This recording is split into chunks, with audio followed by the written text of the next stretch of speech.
This is a Pulp archive recording. All public Pulp archive recordings are licensed under Creative Commons. For more information or to support us, please visit patreon.com/pulparchive. This episode was prepared by Soul and narrated by Goodman, the digital narrator. The Heart on the Mantel by Paul Everman. The Black Mask, November 1920. This episode contains period-typical depictions of crime, violence, and mild profanity. Listener discretion is advised. When I first saw it move, I became skeptical as to the worth of my vision.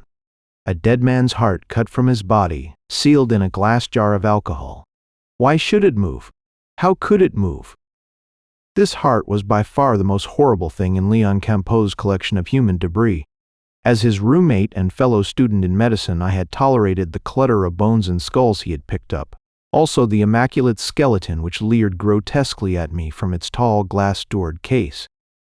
But to me this heart, this lump of muscle and tissue, seemed hardly appropriate as a companionable ornament. Leon had brought it in that very morning, delighted in its acquisition, for it was on the heart that he was specializing.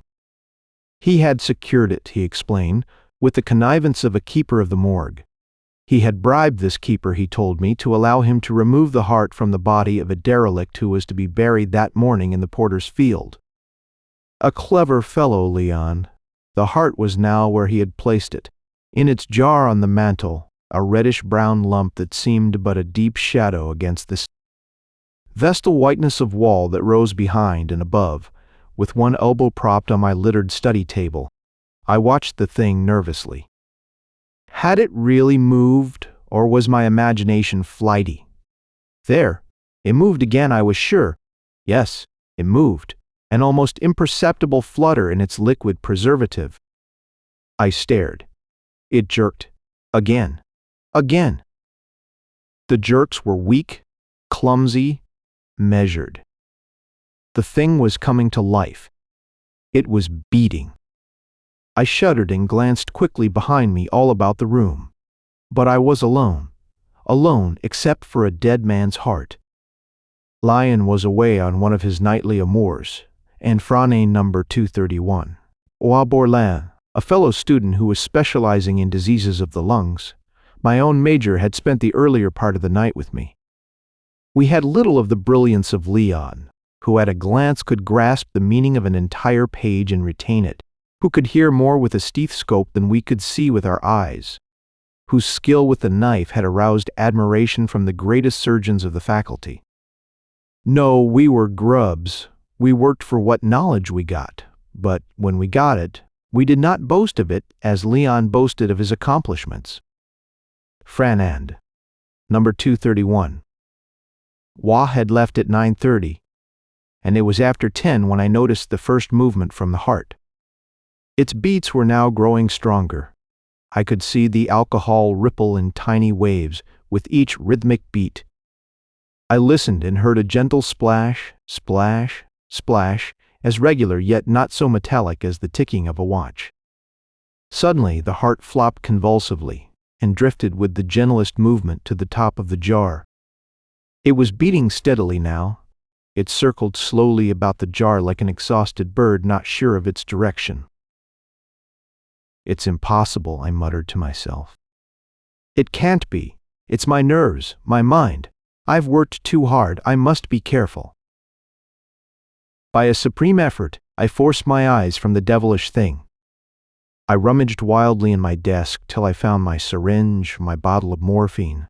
I drew up my sleeve, and among the many almost indistinguishable pits in my arm I pricked another. Calm came instantaneously. I laughed at my fruitful imagination. It was my nerves, I thought.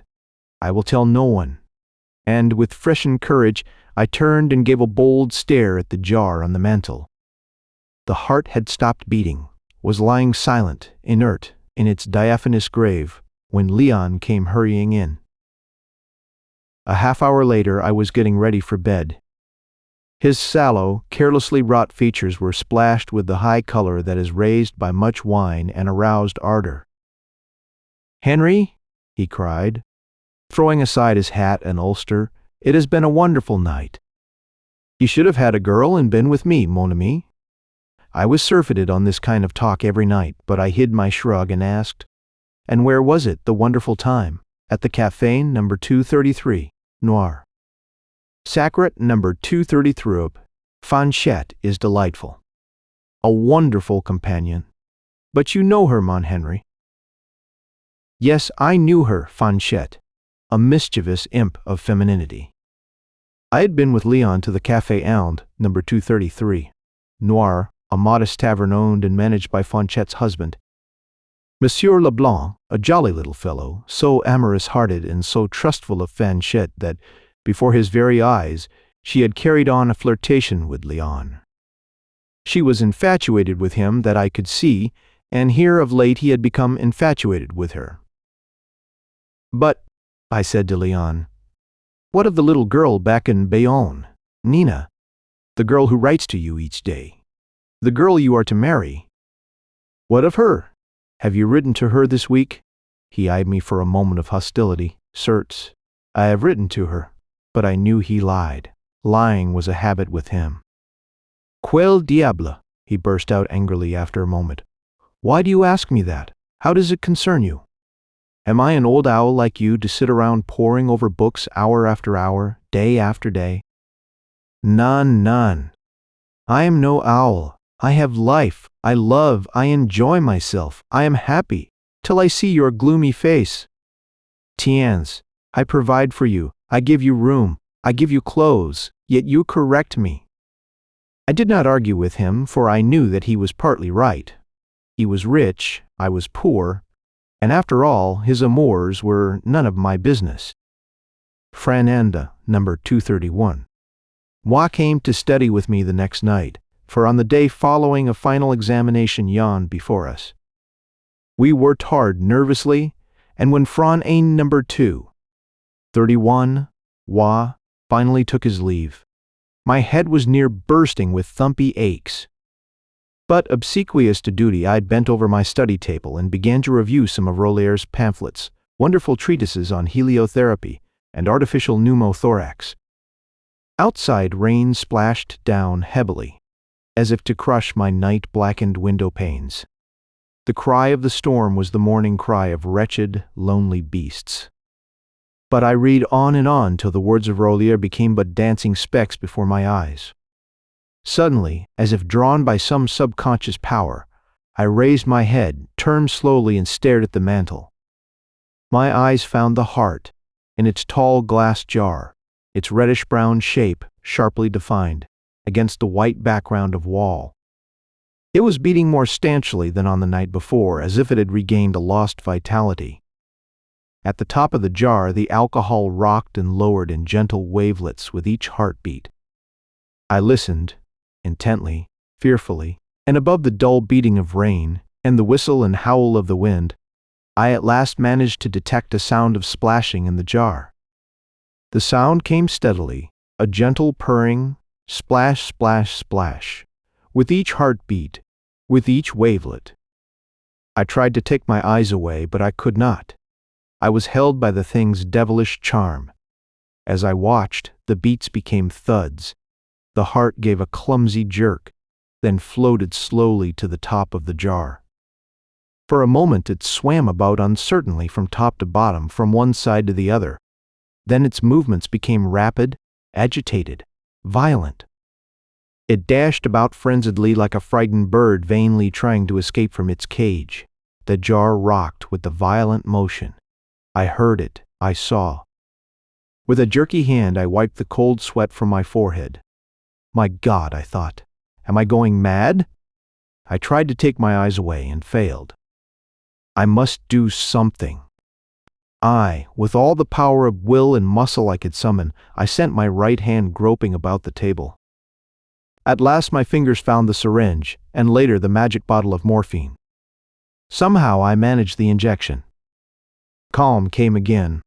My eyes dropped from the gruesome thing. And when, in a spirit of bravado, I raised them again a few moments later, it had stopped its beating and lay motionless at the bottom of the jar. I looked at my watch. It was 11:30. and fully a half-hour passed before Leon came home. Chapter 2. He came stumbling hilariously into the study room, plainly drunk. "Teens, mon Henri," he cried, slapping me on the shoulder. "It was a happy night. There was wine and my Fanchette and I. Ah, what happiness!" And he babbled on foolishly till he had led me through the entire course of his happy night. While he was talking, I was silent, but as he began clumsily to hang up his clothes, I could no longer restrain a warning comment. "One of these nights when you go to the Café del number 233, Noir, mon Léon, Monsieur Leblanc will tire of your love-making to his wife. You had better watch out for him. He is a man who loves much, and if he discovers your attentions, he will be dangerous." "Monsieur Leblanc?" Léon laughed drunkenly as he turned to hang up his hat. "I do not fear Monsieur Leblanc. He is like you, mon ami. He is an owl. He sees nothing. Besides, he is away now.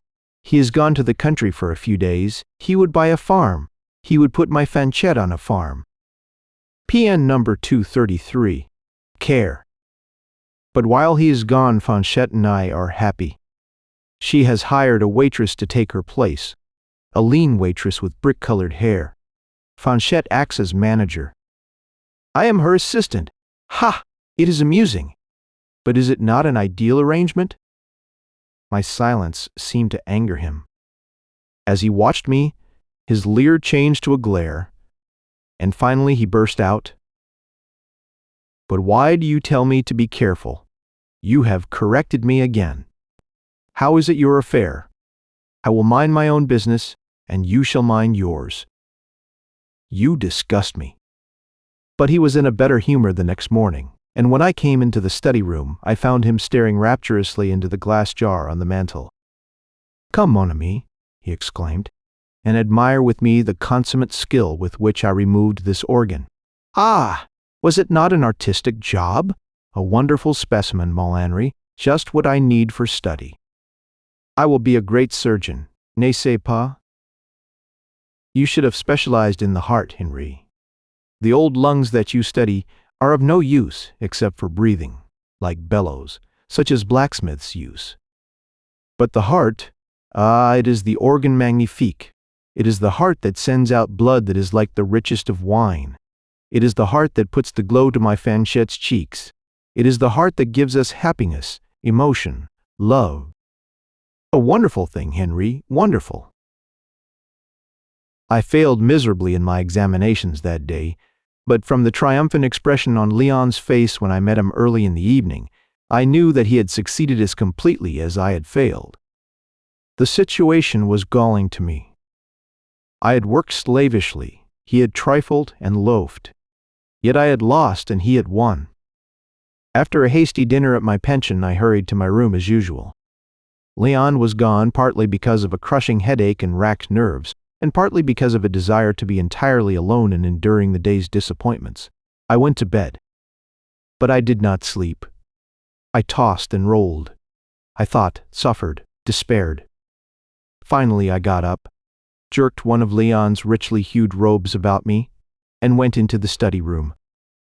It was 11 o'clock. The night was black, a desolation of disturbing quietude. The wind and rain of the night before had gone. Not a whisper, not a sound of any kind came to break the silence of the room. It was like a void, a vacuity of the portentous stillness. Suddenly, yet inexorably, I was gripped by that same subconscious force that had come to me the night before. It raised my head from my propping hands. It turned me in my chair. It focused my eyes on the tall glass jar that sat on the mantel. Surely, regularly, its every motion accentuated against the pure white background of wall. The heart was beating, beating. A sudden anger rose within me.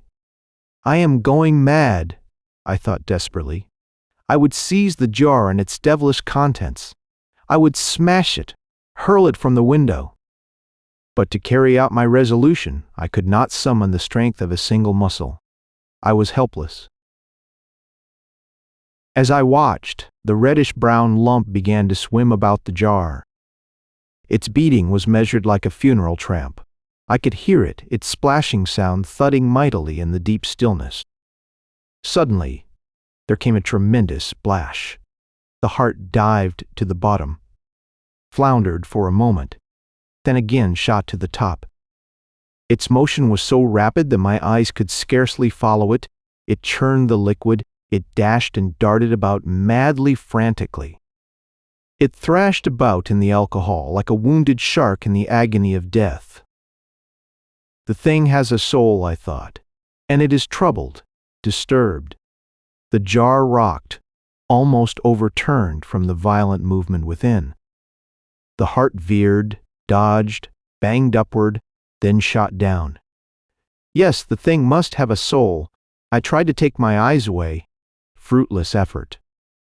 The thing was possessing me, was my master. It bade me watch, and I did. But as I watched, I think I must have prayed. I tried to reach for my syringe, but my hand hung motionless at my side. I was powerless. A quick thought almost calmed me.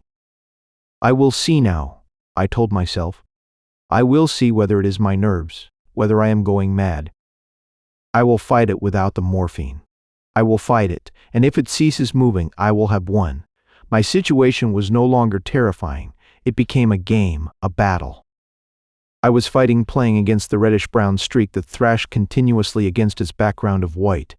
I was fighting its monotonous beats, its zigzagging progress, its splashing sounds, the agitated wavelets it made. A mellow-toned clock boomed faintly in the distance. I counted its strokes. 1, 2, 3.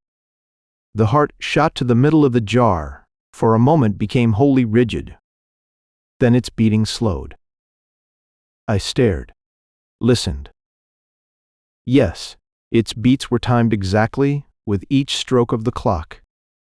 They came slowly, relentlessly, like a knell. I kept on counting 8, 9, 10, 11, 12. At the last stroke, the heart again became rigid. Then it sank slowly to the bottom of the jar and lay there motionless. I have won, I told myself fiercely, exultingly. I have beaten it. It was my nerves, but I have conquered them. Surely a sedative could do no harm now, I thought. The crisis had passed. I had shown my strength, so I hastily bared my arm and pricked into it a double dosage of morphine. Languor came speedily.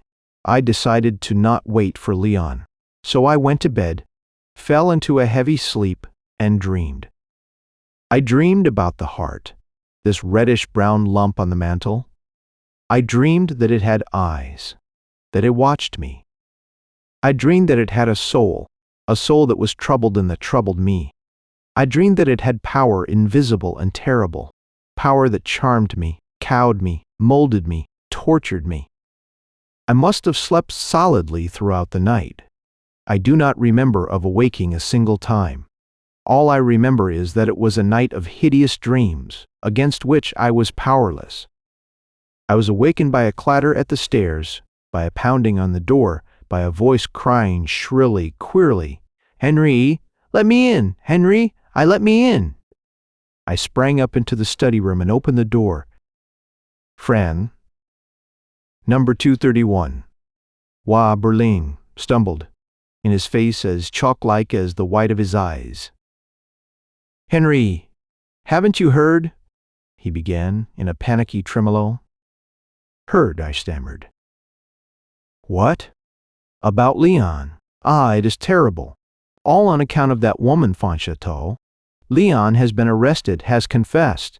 Last night at 12 o'clock, the police found LeBlanc's mutilated body in a sewer in the Rue de Loi. He had been dead for at least 2 days. Franan, number 231. Waugh clutched my arm fearfully, and his voice fell to a husky whisper. Leon had cut his heart out. I recoiled. Then my eyes flashed to the jar on the mantel, glistening in the fresh morning light. Against the white background of wall was a shriveled lump, inert, silent, dead. And I knew that it would never beat again. End of the heart. on the Mantel by Paul Everman. The Weeping Killer by Harry M. Sutherland. The Black Mask, November 1920. This episode contains period-typical depictions of crime, violence, and mild profanity. Listener discretion is advised. For Moriarty, it had been almost as hard to walk from the condemned cell to freedom by way of the main entrance as it would have been to take that other walk through the little door that leads to the electric chair. He had suffered all that a man can suffer who faces a horrid death. The last of a once iron nerve had been put into the task of dressing himself in his execution garments. And when the order for a new trial had been read to him, the once powerful gang leader had silently crumpled in a heap on the floor. He was all in through, done for, as surely as the electric chair could have finished him. Never again would he be able to hold a gun in his hand to take his place as the undisputed king of his world. They would not let him. He might try it, but he knew they would find him out. No man could hold this position, he told himself, time after time, who had been through what he had endured. Try as he did to hide it, he knew that his old slaves and subjects had seen him tremble during the ridiculously easy second trial of his case. Even the assurances of his lawyers that it was all fixed, that his acquittal was a sure thing, could not sustain him. He could not keep his hands from shaking and the muscles of his face from working. The brazen effrontery of his stare, the menace of his squared shoulders was gone. He had stammered as he told his prepared lie on the witness stand, and he knew that his old henchmen were shaking their heads behind his back as they accompanied him in a sort of damp jubilation from the courtroom and back to the old rendezvous. What a farce it had been when, after the first rounds of drinks had been drunk to his return, Jeff Hardy had in formal argot surrendered his place as regent and formally handed him his old pistol as a token of renewed leadership of the gang. Leader. Why, he knew, and they knew, and he knew they knew he knew, that he was not fit to be even an apprentice in that company of blood and steel. Every night for a week. After that, he could see in the darkness above his bed the sneer and the smile on Hardy's face as he surrendered the leadership which he had already found so sweet. Surrendered it? No wonder. Jeff had sneered at the very idea. Moriarty had been a real leader of men, guided into the realms of some great manufacturing enterprise, politics, or finance. He would have been as great as he had become in the world of violence and crime. Instead of the master of the men who work in steel or coal or gold, fate had decreed that he should become the master of men who deal in crime. And, just as disaster overtakes great leaders in great industry, so had disaster overtaken him on the night when Sailor Bradley had dared dispute his preeminence and met the death the code demanded. No one in the underworld doubted who had killed Bradley. Moriarty was alive the next morning, and Bradley was dead. That was evidence enough, but there was considerable surprise when the leader of the woodchucks was sentenced to death for murder. Every resource was assembled to prevent his execution and obtain his freedom, and these weapons had triumphed. They had brought back their leader, but found they had only a weakling in his stead. Why, there had been tears in his eyes when the verdict of his acquittal was read in court. Twice he had been seen faltering in his step as he came from the loft building in which the woodchucks had their clubroom. He started at the slightest sound of anything like a pistol shot, and worst of all, he refused to carry a gun. That was the situation during the 2 weeks following the old leader's return. Then, on a Sunday morning, Terence Moriarty, bright-eyed, square of shoulder, spring in his step and a smile on his face, had gleefully pummeled 2 new members of the gang, who accidentally blocked his path, hurled a bottle through a clubroom window, and undisputedly resumed his sway. The night before, as all of the world that mattered to him well knew, Jeff Hardy had screamed Moriarty's name as he died, and the old leader had automatically been crowned anew. It did not matter so much to the woodchucks how Hardy had died. That was a matter for the police to find out. The police did, to their own satisfaction at least, but Moriarty merely smiled at the sensation their theories caused. He still refused to carry a gun, but he still led the woodchucks, more feared and respected than he ever was, and with confidence that his path of glory need not lead a man of intelligence again to the death house. Jeff Hardy's body had been found at the bottom of the elevator shaft in the old loft building, in which his gang occupied a portion of an upper floor. Without doubt, he had fallen, or been hurled, 6 stories to the concrete pit below. That he had not committed suicide was certain.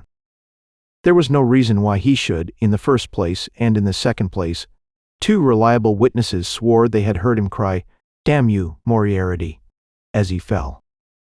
Moriarty had been arrested, of course, but released almost at once, because policemen, as well as eminently respectable citizens, had seen him a block away from the building at the same time that Hardy's scream was heard by the night watchman and elevator man of the building. It had taken some time to drag Hardy's body from the pit and identify it. This caused a delay. But even at that, the police admitted they probably would have been unable to make out a case against the old leader, no matter how rapidly they worked. Captain Bush, who knows probably as much about gangsters and gang politics as any police officer in the city, had ordered the arrest of Moriarty as soon as he heard of Hardy's death. He did that even before he knew that the old leader was the last man seen with the new chieftain. He was also the one who recommended the discharge of the prisoner the next morning. "There are more ways than one of killing a cat," Captain Bush remarked philosophically to some of his newspaper friends, "and the law doesn't keep up with all of them." "But you admit Hardy was alone when he fell down the elevator shaft," persisted one of his questioners. "Why do you think he was killed?" "He was killed as surely as Terence is again king of the woodchucks," replied the police veteran. "He was killed because Moriarty had lost his nerve. He was killed in the way he was because of the long nights Moriarty had spent in the death house by a man who knew that if Hardy was killed by a shot, he would walk through the little door instead of the big one on his second trip from his cell. He was killed by a man with brains and that imagination which had made him a tamed slayer. I know what happened as surely as I know I am sitting here, but there would be no use in going into court with it. Hardy had openly challenged the old leader's authority. Everybody knows that even the boys on the street were mocking Moriarty. He had wept in court. He had been seen twice walking unsteadily out of the building, wiping his eyes with his handkerchief and seeming to be half-blinded by tears. Once the elevator man had to help him to the street. Everybody in the district knew about it. He was in pitiful terror at the thought of the time when Hardy would pull a gun on him and challenge him to fight it out. He knew that when that time came, he would either have to go back to the death house, be killed by Hardy, or disappear. There wasn't much choice. One was as bad as another for him. So, like the man of brains he is, he discarded all 3 of the obvious alternatives and found a 4th way out of the meeting he knew would have to come. It came last Saturday night. The 2 of them were alone in the club room. Not a man in the gang would have dared to stick his nose inside the door. They knew there would be no question about who their leader was before morning, and there wasn't one of them within a mile of the place. The elevator man and the night watchman both heard them quarreling. "They didn't hear the words, but we don't need them," Hardy taunted Moriarty to try to make him pull a gun. He had 2, one his own and another for Moriarty in case he had none of his own. This second gun was loaded with blanks. There were 2 flasks in the room. One had gin in it and was still half full. The other was broken on the floor when Moriarty dropped it as Hardy pulled his gun and called upon him to fight. After dropping the flask, Moriarty walked out of the room and down the stairs, wiping the tears from his eyes as he had been seen doing twice before. The watchman saw him. The elevator man was on the top floor with his car. Moriarty had sent him there to put a new bolt on the roof scuttle. He swears the door at the club floor was closed when he went up. But elevator men always say that. Anyway, the light was burning in the hall. That's all he knows until he heard Hardy scream. "But how then did Moriarty kill him?" a reporter asked as the captain relighted his cigar. "Ever hear of this new tear gas?" the policeman questioned. "That's what was in the other flask." "But wouldn't it blind Moriarty too?" It did, but he had experimented until he could find his way out of the building in spite of it. The effect wears off in a few minutes, and by the time he had reached the corner he was merely crying a few tears and had his alibi all made to order. Meanwhile, Hardy was blundering about until he found the elevator door and fell to his death. An act of providence, I suppose the law might call it, but it was really the act of a damned clever devil. Thank you so much for hanging out today. My name is Saul, and this is the Pulp Archive. Now, if you had fun, I'd appreciate it if you could like, subscribe, comment, and share. That stuff really helps. And like most stories we cover here, today's was recommended by you. So, if there's a story you'd like to see, send us an email at pulparchivelibrary@gmail.com. We'd love to cover it. If you'd like to support the podcast and keep us going, consider subscribing to our Apple channel or becoming a member on Patreon. Just visit patreon.com/pulparchive. For as little as $5 a month, you'll get access to all our podcasts and private explicit episodes that wouldn't be allowed publicly. We feature almost every genre of pulp fiction: horror, detective, western, and even sports. Special thanks to our patrons who make the podcast possible and make every episode of the Pulp Archive happen. Every episode is dedicated to our Patreon members. I truly could not do this without you.